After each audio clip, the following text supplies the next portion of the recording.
Deze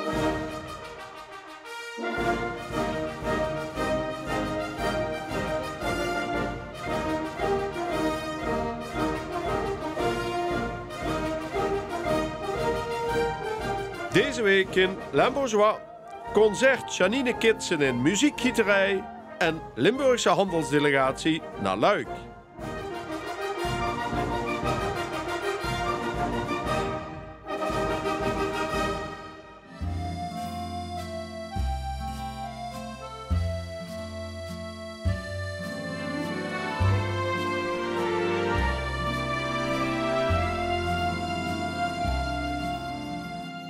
In normale tijden gaan de handelsreizen over de hele wereld, van Tokio tot New York.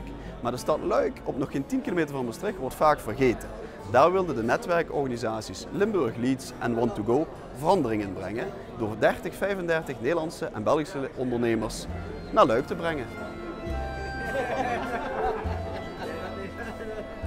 Allemaal 35 Limburgse ondernemers, Belgisch en Nederlands Limburg, maar dan naar Luik. Waarom naar Luik? Waarom naar Luik? Dat is eigenlijk een gevolg van de handelsmissie die we 2 jaar geleden hebben georganiseerd van Maastricht naar Hasselt. En we vonden dit een mooi vervolg van Maastricht naar Luik. We ondernemen veel in onze eigen provincie. Belgisch Limburg gaat al beter en beter. Vergeten we Luik vaak? Vergeten niet echt, maar het probleem is natuurlijk de taal. Dat speelt natuurlijk een belangrijke rol. Maar ik denk, grenzeloos ondernemen moeten we ook zeker verder kijken dan onze neus lang is. Verder kijken dan Belgisch Limburg en is Luik natuurlijk ook steeds meer een optie. Al is het alleen al maar voor de arbeidsmarkt.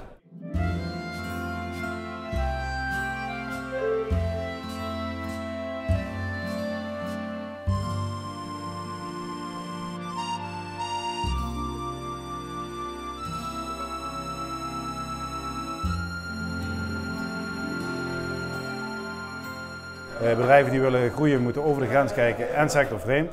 Vandaar dat we in een heel divers gezelschap hier in Luik zijn. Eigenlijk maar een half uur rijden, maar onbekend maakt voorkomen bemind. En vandaar dat we voor Luik gekozen hebben.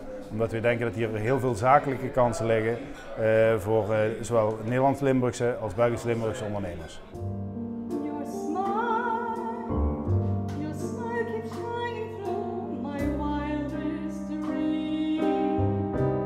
De Limburgse sopraan Janine Kitsen heeft haar lang verwachte nieuwe cd eindelijk kunnen presenteren bij een post-corona-concert in de muziekgieterij in Maastricht, waarbij ze begeleid werd door een uitgebreide band met onder meer de bekende pianist Cor Bakker.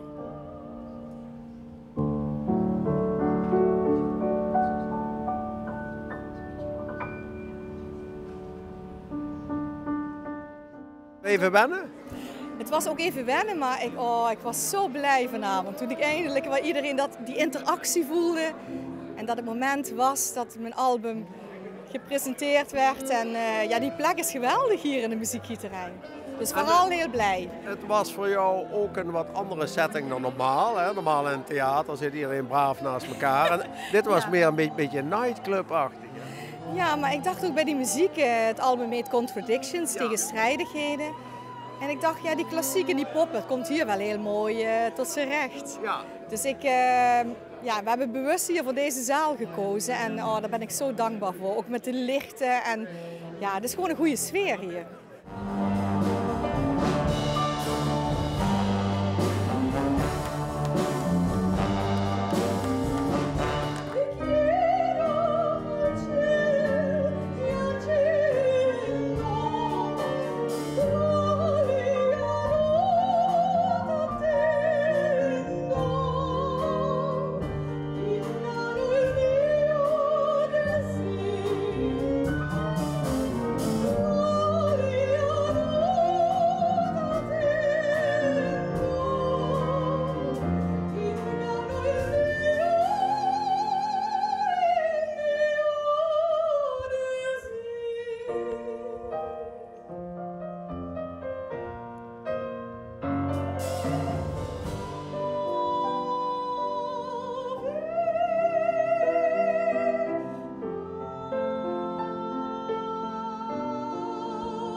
niet alleen klassieke muziek, hè, ook moderne muziek, als ik het zo mag zeggen. Is dat dan je nieuwe stijl of is dat nu voor deze cd?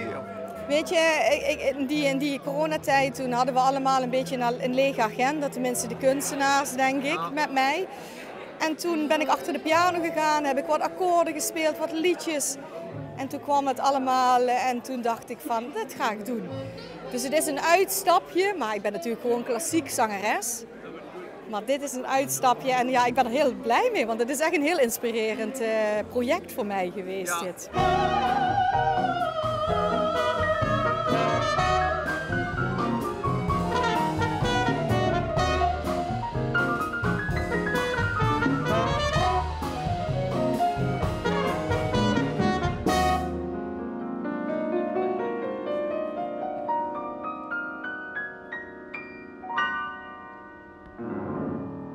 Ik ken u wel als couturier en we hebben al die mooie jurken vanavond gezien, maar ineens begon u te zingen. Ik denk, wat nou?